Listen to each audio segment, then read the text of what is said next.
Graffiti yards are incredibly special locations, and writers are able to do better and do more in a location where they're secluded from the general public and they have safety and security. But given that I was out of the graff scene for a couple of decades, I went a couple of decades without going to one.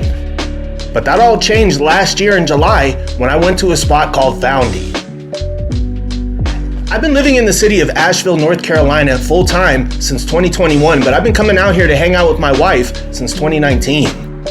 And Foundy is located in the River Arts District of Asheville, but I didn't find out about it until probably May of 2024. And when I learned of Foundy's existence, I damn near felt like kicking myself. And that's because I'd been to the River Arts District a gang of times. I spent a lot of time over there. I'd like to go take walks near the riverside with my wife and see all the graff that was over there. And I had no idea that there was a legal spot in that area. And after just doing a little bit of homework on the spot, checking it out online, and copping some markers, I planned a trip to go to Foundy in early July of 2024.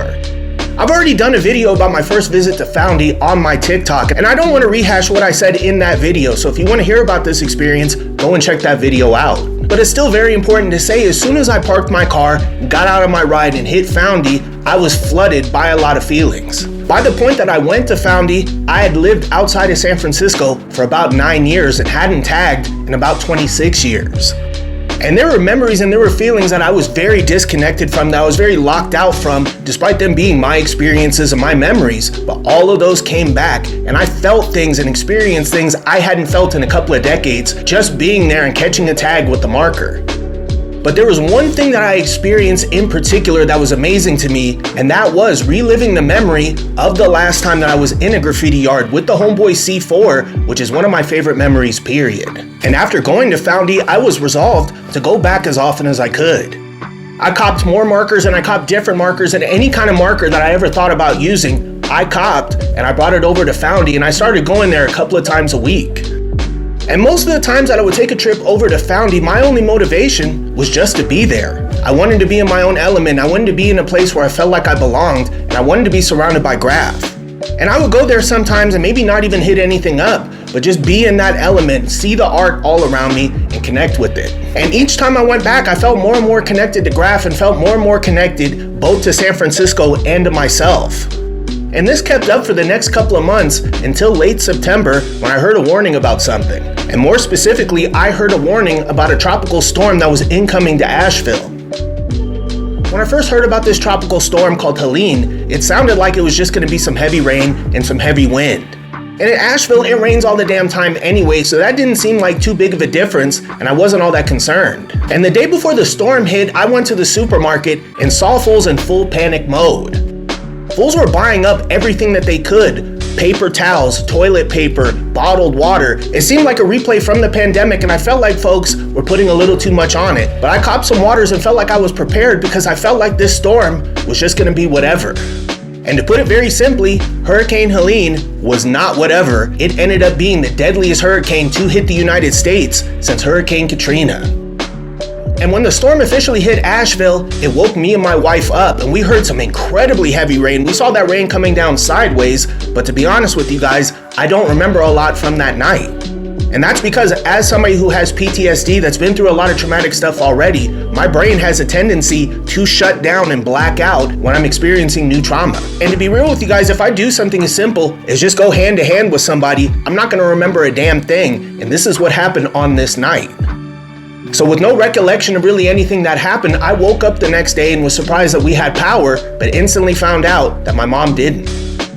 More specifically, I could tell that she didn't have cell service, and I figured it was going to be a couple of hours before the power in her place came back online and I'd be able to talk to her and make sure she was cool. But in a sign that everything wasn't okay and maybe this was something out of the ordinary, we lost our power not long after. Our cell service and our water, they were gone next, and I decided that we needed to go outside and just take an assessment and see what was up and see what was happening and what we could do. And what we found was terrifying.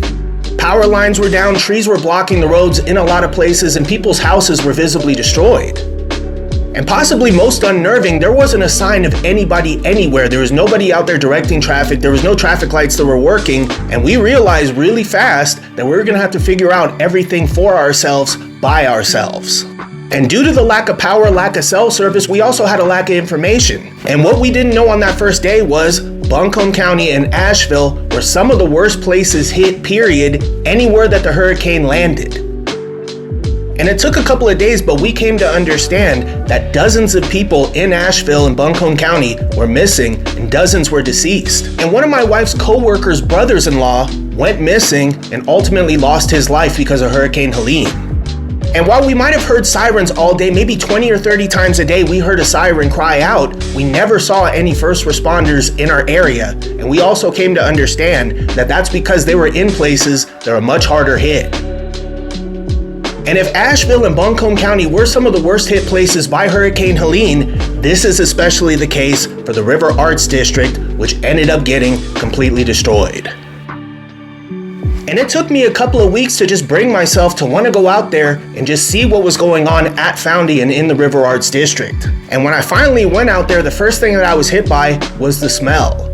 Without getting incredibly graphic, it's hard to tell you guys what exactly I smelled at Foundy. And in addition to the terrible smell there, I saw stacks of garbage 10 and 20 feet high. And damn near every building at Foundy had a humongous crater running right through it. And I don't think a single business survived Hurricane Helene in Foundy. I'm pretty sure everything there had to be shut down, and every single building that housed a business has now been condemned. But even with that said, a lot of the art on the walls at Foundy endured and survived. But I also started seeing writers going there a lot, and I started seeing new pieces popping up, and even got to meet a writer right before he hit a piece at Foundy.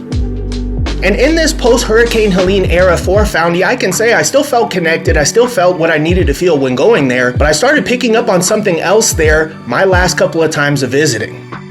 And I mentioned this in my video about the closure of Psycho City, but these last couple of times that I went to Foundy, I started picking up on some really bad vibes. And the last actual time I was there to hit up and just take some pictures, a dude just openly followed me most of the time I was there.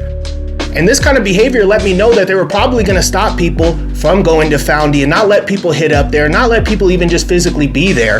And ultimately, that's what ended up happening. And as you guys can see, when you pull up to Foundy now, there's signs there letting you know that if you enter the premises, you could be prosecuted for trespassing. And I don't know what they have set up there to catch anybody doing anything, but to me, it's not really worth chancing. And maybe to some of the other graffiti writers in Asheville, it's not really worth chancing either, because I've started to see a hell of a lot more graffiti pop up in the areas around Foundy and in the city, period. And I can tell you guys, without blowing up Asheville too much, this is a town that doesn't really buff. Graff goes up and it stays up here, and maybe in the last 3 months since I stopped going to Foundy, I've seen one buff tag in the whole damn city. And with the one place in town that you could go and just hit up and not be bothered being closed down, and you can expect to be bothered there now, you're gonna see more of this graffiti around here. And if the city deals with it the way that they're dealing with it now, none of this graff is gonna get buffed. And it's sad that it has to go that way, and it's sad that a place like this was taken away, and given the way that it was taken away, I don't ever see something like this coming back to replace it. And I'm very thankful, especially for that couple of month period where I could just go out there, do my thing, express myself, and reconnect as needed. But now that I am reconnected, you can expect more and better from me when it comes to these videos. But this wouldn't have been the case if I never hit this spot in this very small window of opportunity that I had before Hurricane Helene came along and changed this place forever.